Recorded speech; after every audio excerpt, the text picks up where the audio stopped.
2021년 5월 23일 우리 주일 예배, 우리의 몸과 마음, 뜻과 모든 정성 다해서 오늘도 살아서 역사하시는 우리 만군의 주 여호와 우리 하나님 아버지 앞에 나오시는 귀하고 복된 예배 되길 원합니다. 우리 다 함께 신앙 고백하심으로 예배 시작합니다. 전능하사 천지를 만드신 하나님 아버지를 내가 믿사오며 그 외아들 우리 주 예수 그리스도를 믿사오니 이는 성령으로 잉태하사 동정녀 마리아에게 나시고 본디오 빌라도에게 고난을 받으사 십자가에 못 박혀 죽으시고 장사한 지 사흘 만에 죽은 자 가운데서 다시 살아나시며 하늘에 오르사 전능하신 하나님 우편에 앉아 계시다가 저희로서 산 자와 죽은 자를 심판하러 오시리라. 성령을 믿사오며 거룩한 공예와 성도가 서로 교통하는 것과 죄를 사하여 주시는 것과 몸이 다시 사는 것과 영원히 사는 것을 믿사옵나이다. 아멘.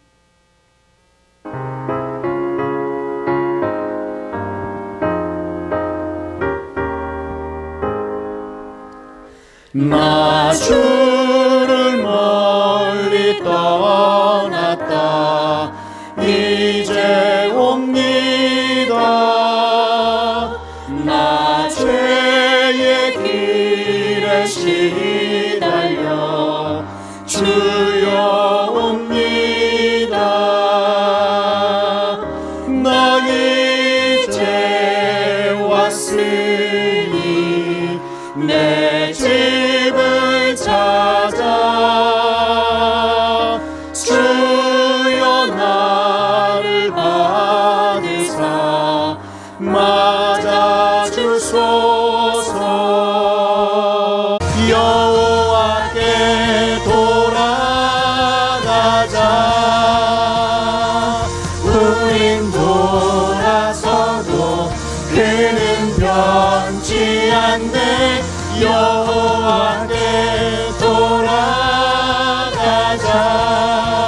우린 넘어져도 그 사랑 영원하네. 여호와께 돌아가자. 우린 돌아서도 그는 변치 않네. 여호와께 돌아가자. 우린 넘어져도 그 사랑 영원하네. 누가복음 15장 11절부터 24절까지 말씀입니다. 또 이르시되 어떤 사람에게 두 아들이 있는데 그 둘째가 아버지에게 말하되 아버지여 재산 중에서 내게 돌아올 분깃을 내게 주소서 하는지라. 아버지가 그 살림을 각각 나누어 주었더니 그 후 며칠이 안 되어 둘째 아들이 재물을 다 모아가지고 먼 나라에 가 거기서 허랑방탕하여 그 재산을 낭비하더니 다 없앤 후 그 나라에 크게 흉년이 들어 그가 비로소 궁핍한지라. 가서 그 나라 백성 중 한 사람에게 붙여 사니 그가 그를 들러 보내어 돼지를 치게 하였는데 그가 돼지 먹는 쥐염 열매로 배를 채우고자 하되 주는 자가 없는지라. 이에 스스로 돌이켜 이르되 내 아버지에게는 양식이 풍족한 품꾼이 얼마나 많은가. 나는 여기서 줄여 죽는구나. 내가 일어나 아버지께 가서 이르기를 아버지 내가 하늘과 아버지께 죄를 지었사오니 지금부터는 아버지의 아들이라 일컬음을 감당하지 못하겠나이다. 나를 품꾼의 하나로 보소서 하리라 하고 이에 일어나서 아버지께로 돌아가니라. 아직도 거리가 먼데 아버지가 그를 보고 측은히 여겨 달려가 목을 안고 입을 맞추니 아들이 이르되 아버지 내가 하늘과 아버지께 죄를 지었사오니 지금부터는 아버지의 아들이라 일컬음을 감당하지 못하겠나이다 하나 아버지는 종들에게 이르되 제일 좋은 옷을 내어다가 입히고 손에 가락지를 끼우고 발에 신을 신기라. 그리고 살찐 송아지를 끌어다가 잡으라. 우리가 먹고 즐기자. 이 내 아들은 죽었다가 다시 살아났으며 내가 잃었다가 다시 얻었노라 하니 그들이 즐거워하더라.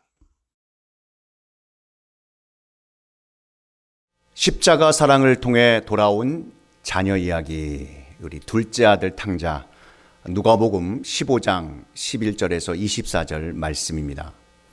십자가 사랑을 통해 돌아온 자녀 이야기, 둘째 아들 탕자는 잃어버린 자녀가 돌아오길 밤낮 눈물 지으며 애타게 기다리신 아버지에 관한 주님 주신 비유의 말씀입니다. 잃어버린 아들 비유를 통해 끝까지 기다리시며 포기하지 않으시고 우리를 사랑하시는 하나님 아버지 마음을 정확히 헤아릴 수 있는 귀하고 복된 은혜의 시간 되시기를 예수 그리스도의 이름으로 축복합니다. 어떤 아버지에게 두 아들이 있었습니다. 그중 둘째 아들은 집에 있는 것이 행복하지 않았는지 집을 떠나기로 작정하고 아직 정정하게 살아계신 아버지에게 임종이 가까울 때에 나누어 주시는 분기신 유산을 달라고 떼를 씁니다. 버릇없는 아들의 그 무례한 요구를 아버지는 마음이 참 많이 아프셨겠지만 들어주십니다. 유산을 받은 둘째 아들은 먼 나라로 가서 방탕과 쾌락으로 모든 유산을 다 탕진하고 난 후 부정한 동물인 돼지들이나 먹는 이 쥐염 열매조차 마음대로 먹을 수 없는 아주 비천한 상태에 빠진 후에야 그 아들이 뉘우치며 두려운 마음으로 돌아옵니다. 그때 놀랍게도 아버지는 두 팔 벌려 그를 맞이한다는 내용의 비유의 말씀입니다. 여기서 잃어버린 탕자로 번역된 이 프라디칼, 이 말은 제멋대로 군다라는 뜻보다 무모할 정도로 씀씀이가 헤프다라는 뜻으로 하나도 남김없이 다 쓴다의 의미이자 아낌없이 준다라고도 쓰이는 단어입니다. 그래서 이 단어는 이야기 속에 둘째 아들뿐만 아니라 아버지를 수식하는 형용사라고 해도 잘 어울리는 말입니다. 아버지가 탕자 아들이 돌아왔을 때 그의 죄를 따지거나 책임을 묻지 않고 어떠한 처벌도 요구하고 있지 않기 때문입니다. 사도 바울 선생은 고린도후서 5장 19절 말씀에 하나님께서 그리스도 안에 계시사 세상을 자기와 화목하게 하시며 그들의 죄를 그들에게 돌리지 아니하시고 라고 선포하고 있습니다. 맏아들뿐만 아니라 그 지역에 사는 사람들도 매우 못마땅하게 생각했을 것입니다. 예수님이 우리에게 보여주시는 하나님은 앞뒤를 재거나 가리시지 않고 아낌없이 다 내주시는 분이십니다.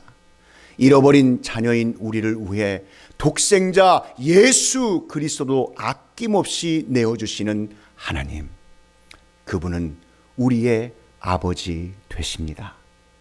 하나님의 무모하고 헤아릴 수 없는 그 십자가 사랑의 은혜야말로 우리를 돌이켜 돌아오게 하는 가장 큰 소망이 되는 줄 믿습니다. 자, 그럼 잃어버린 아들, 이 탕자인 둘째 아들이 아버지께 어떻게 돌아올 수 있었을까요? 그 첫 번째, 잃어버린 자녀가 돌아올 수 있는 가장 큰 이유는 예수 그리스도의 십자가 사랑을 통해 스스로 돌이키게 하시는 놀라운 하나님의 은혜를 받았기 때문입니다. 고린도전서 15장 9절 말씀에 내가 나된 것은 하나님의 은혜로 된 것이니라고 고백하고 있습니다. 은혜란 죄와 허물로 인해 죽을 수밖에 없는 죄인들에게 내려주신 하나님의 복이요, 그리스도의 십자가 고난과 죽음을 통해 피의 값을 치르신 하나님의 사랑인 것입니다. 이 비유를 올바로 해석하기 위해 예수님 당시 유산에 대한 유대 사회의 문화적 배경에 대해서 알아보길 원합니다. 유대 사회에는 부모가 자식에게 유산을 물려줄 때 큰 아들은 동생들의 2배에 해당하는 몫을 받았고 동생들이 그 나머지를 갖고 나누는 식으로 유산 분배를 했습니다. 그러나 부모의 유산은 항상 부모가 돌아가셨을 때 자식들에게 분배가 되었고 혹 부모가 살아계셨을 때 유산 분배가 이루어졌다고 하더라도 부모님이 돌아가시기 전까지는 그 재산의 소유권과 처분권이 여전히 부모님에게 있었습니다.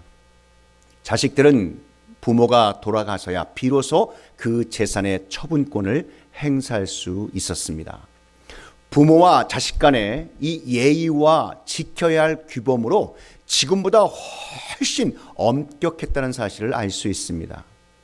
유대의 율법은 부모에게 패역한 자식에 대해 신명기 21장 18절에서 21절 말씀에 의거하여 보면 우리의 이 자식은 완악하고 패역하여 우리 말을 순종치 아니하고 방탕하며 술에 잠긴 자라 하거든 그 성읍의 모든 사람들이 그를 돌로 쳐 죽일지니 이같이 내가 너의 중에 악을 제하라. 부모에게 불순종하고 하나님의 은혜를 떠나 패역한 자들은 돌로 쳐서 죽여도 된다는 아주 엄한 율법이 있었던 것입니다.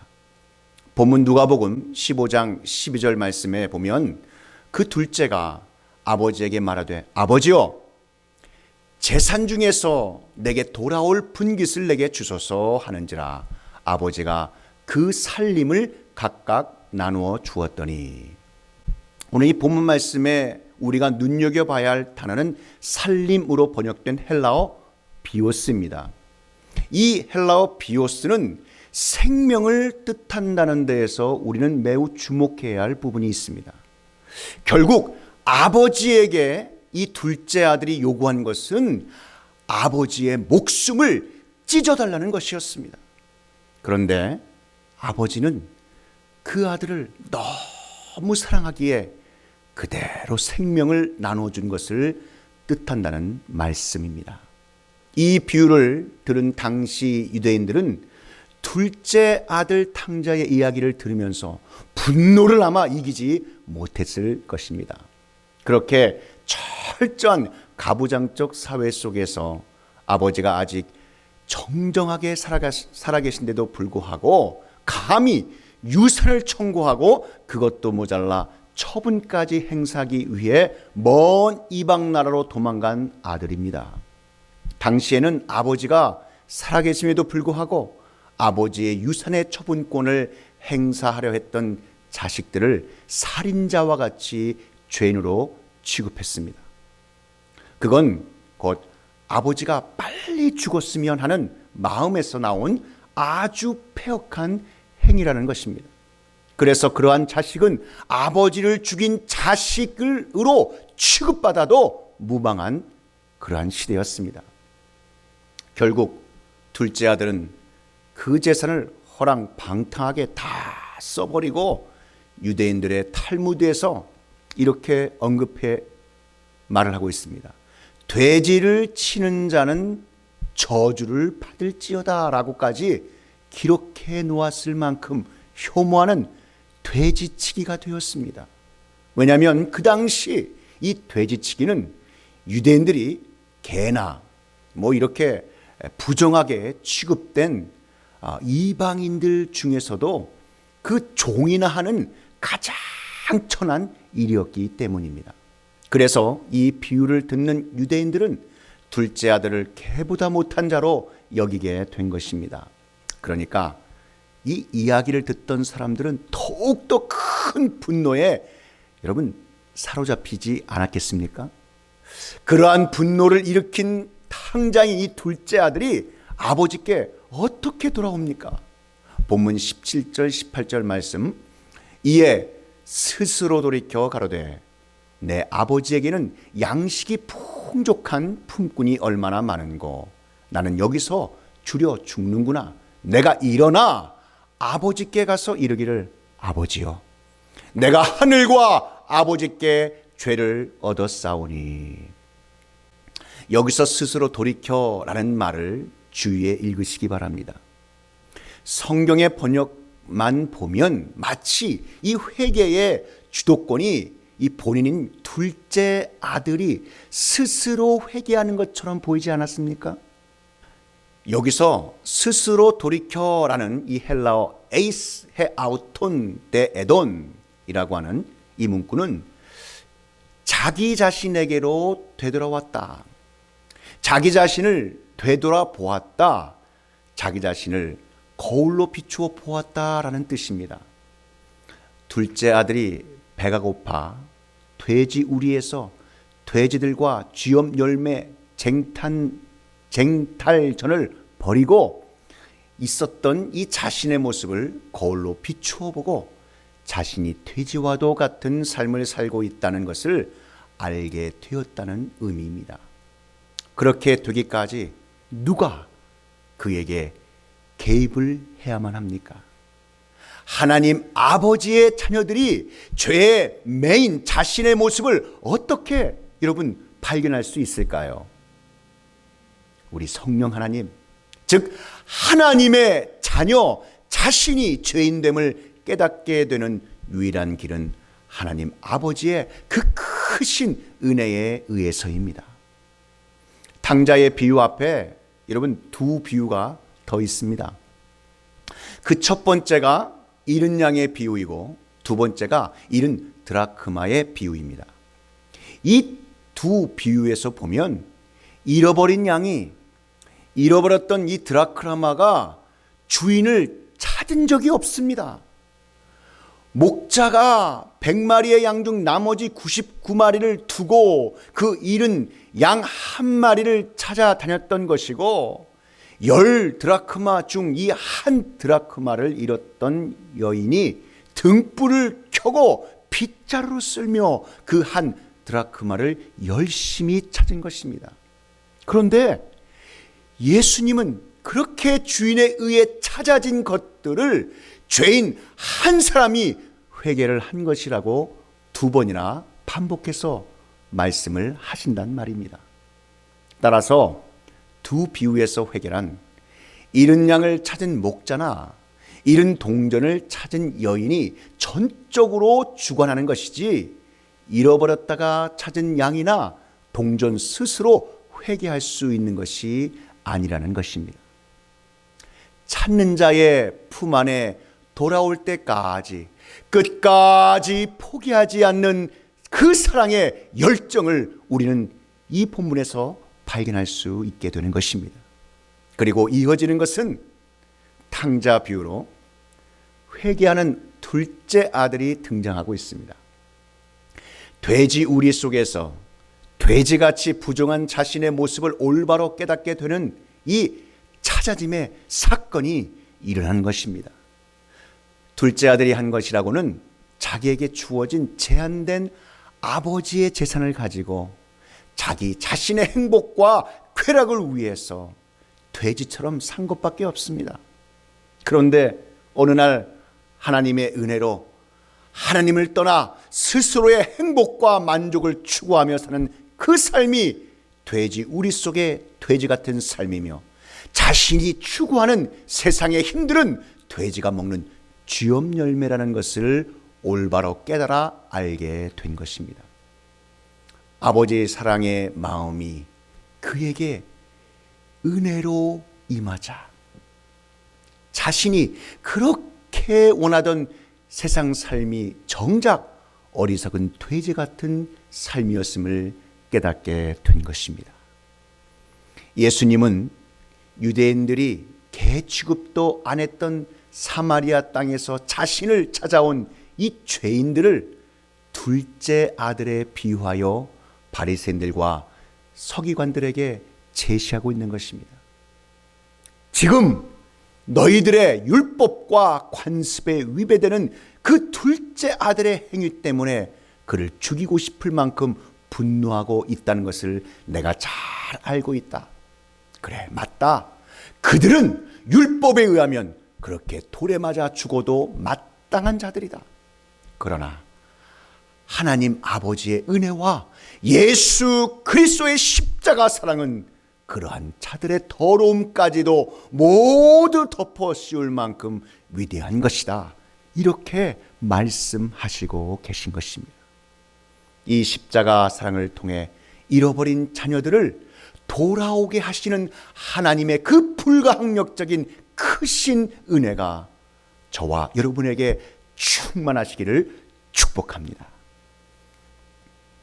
잃어버린 아들, 탕자인 둘째 아들이 그럼 아버지께 어떻게 돌아올 수 있었을까요? 마지막 두 번째입니다. 둘째 아들 탕자가 마땅히 돌에 맞아 죽을 수밖에 없는 형벌을 그 아버지가 달려나가 그 아들을 끌어안아 품으심으로 예수 그리스도 십자가 대속에 크신 하나님의 은혜를 받게 하셨기 때문입니다. 그러면 이 비유 속에서 십자가가 어떻게 숨어 있을까요? 이 둘째 아들은 아버지 은혜의 결과로 자신의 돼지 같은 모습을 자각을 하자 아버지 생각이 났습니다. 그렇게 사람은 자신의 티끌됨과 질그릇됨을 올바로 자각하기 전에는 절대로 하나님 아버지께로 자신을 맡길 수가 없는 존재입니다. 그래서 우리 성도들도 구원받아 하나님의 자녀가 된 후에도 계속해서 자신의 연약함과 부족함을 고백하게 되는 것입니다. 둘째 아들은 도저히 자신이 아버지의 아들로 복귀할 수 없다는 것을 인정하고 수긍하고 있습니다. 그게 바로 우리 성도들에게도 동일하게 요구되는 고백인 줄 믿습니다. 유대의 율법에 의하면 이 둘째 아들은 동네에 들어서는 순간 돌에 맞아 죽을 것입니다. 본인도 그것을 누구보다도 잘 알고 있습니다. 마치 우리 성도가 구약의 율법을 통하여 죽을 수밖에 없는 죄인이라는 것을 알듯 말입니다. 그리고는 아버지의 집의 종이라도 되겠다는 심정으로 아버지를 찾아갑니다. 고라자손의 시편에 그 둘째 아들의 마음이 아주 잘 표현된 우리 구약의 시편을 보길 바랍니다. 우리 시편 84편 10절 11절 말씀입니다.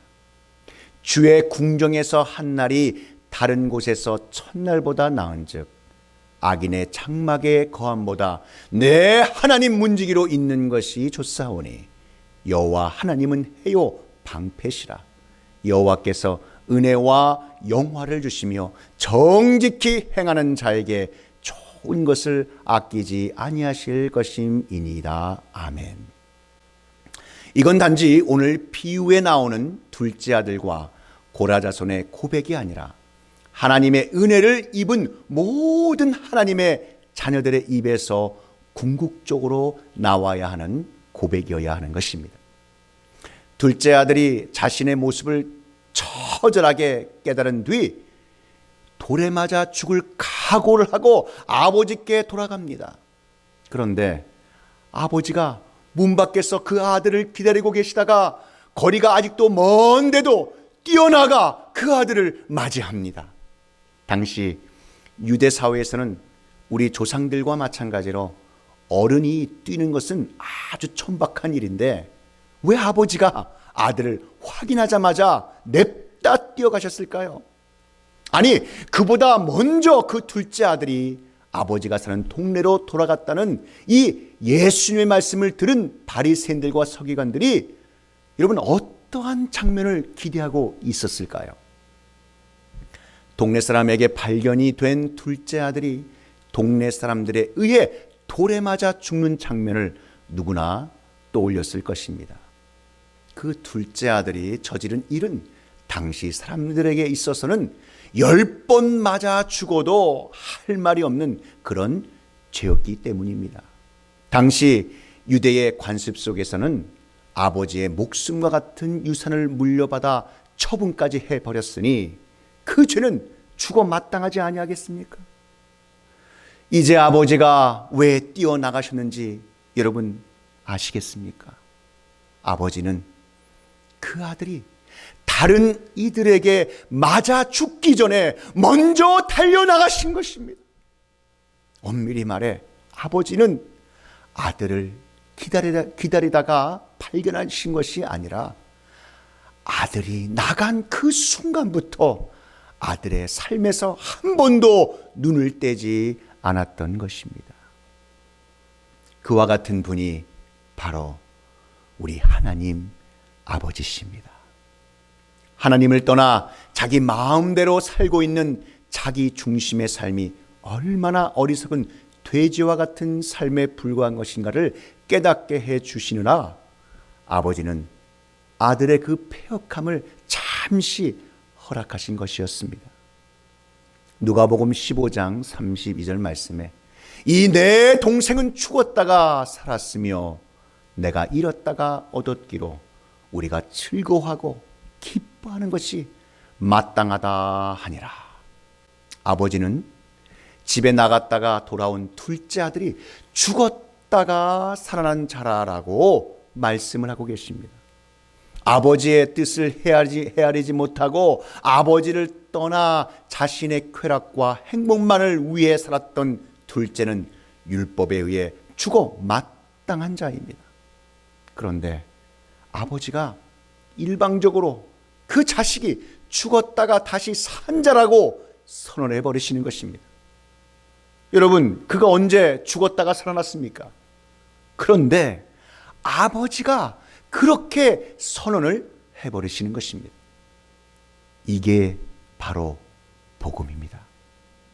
우리는 모두 둘째 아들처럼 죽어 마땅한 자들입니다. 그런데 아버지가 너희는 이미 벌을 받아 죽었다라고 선언을 해버리신다는 말입니다. 그리고 아버지가 다시 살려내셨다라는 것입니다. 어떻게요? 주님이 주신 그 십자가 안에서 아버지는 돌에 맞아 죽어야 하는 자식이 동네에 들어서자 자식이 당할 그 수모를 아시고 아들을 향해 그렇게 뛰시는 것입니다. 그 수모를 아버지가 대신 당하시는 것입니다. 뛰어나간 아버지가 율법에 의해 죽어야 할 아들에게 그 화려한 옷과 신발과 반지를 끼워버리십니다. 용서되지 못한 아들을 아버지가 먼저 용서해 버립니다. 그러나 그것은 율법에 위배되는 행위입니다. 그러니까 지금 아버지는 스스로 율법을 파기해 버리시는 것입니다. 그리고 그 자신이 동네 사람들의 웃음거리가 되시는 것입니다. 그것은 바로 우리 주님의 십자가 사랑입니다.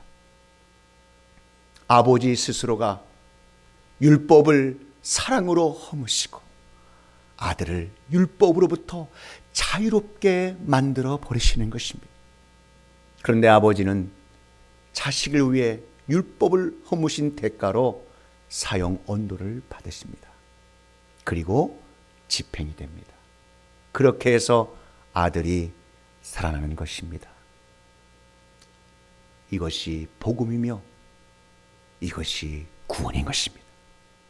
사랑하는 성도 여러분, 잃어버린 아들, 이 탕자인 둘째 아들이 아버지께 돌아올 수 있었던 것은 예수 그리스도의 십자가 사랑을 통해 스스로 돌이키게 하시는 놀라운 하나님의 은혜를 받았기 때문입니다.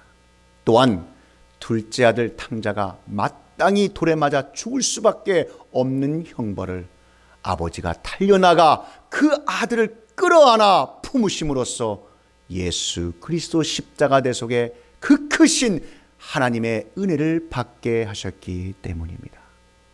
이 다음 없는 하나님 사랑의 은혜가 저와 여러분 가운데 이 새 생명재단 위에 오늘 이 말씀을 듣는 모든 성도 위에 충만하시기를 우리 구주 예수 그리스도의 이름으로 축원합니다. 기도하시겠습니다. 사랑과 은혜가 충만하신 하나님 아버지, 탕자인 둘째 아들이 아버지께 돌아올 수 있었던 것은 예수님의 그 십자가 사랑을 통해 스스로 돌이키게 하시는 놀라운 하나님의 은혜를 받아 누렸던 것처럼 여호와 하나님 아버지, 우리에게도 이러한 놀라운 하나님의 은혜를 누리며 나오는 귀하고 복된 성도 되게 하여 주옵소서. 둘째 아들 탕자가 마땅히 돌에 맞아 죽을 수밖에 없는 형벌을 아버지가 달려나가 그 아들을 끌어안아 품으심으로써 예수 그리스도 십자가 대속에 그 크신 하나님의 은혜를 받게 하신 것처럼 이 다음 없는 하나님 사랑의 은혜가 우리 가운데 충만케 하여 주시옵소서. 오늘 주신 말씀 감사하고 우리 구주 예수 그리스도의 이름으로 기도하옵나이다. 지금은 우리 구주 예수 그리스도의 구속의 은혜와 만극하신 하나님 아버지의 그 크신 사랑하심과 성령 하나님의 감화 감동 위로교통 충만케 하심이 십자가 사랑을 통해 돌아온 둘째 아들 탕자, 이 진리의 말씀이 선포되는 곳곳마다 이제로부터 영원히 함께 있을지어다.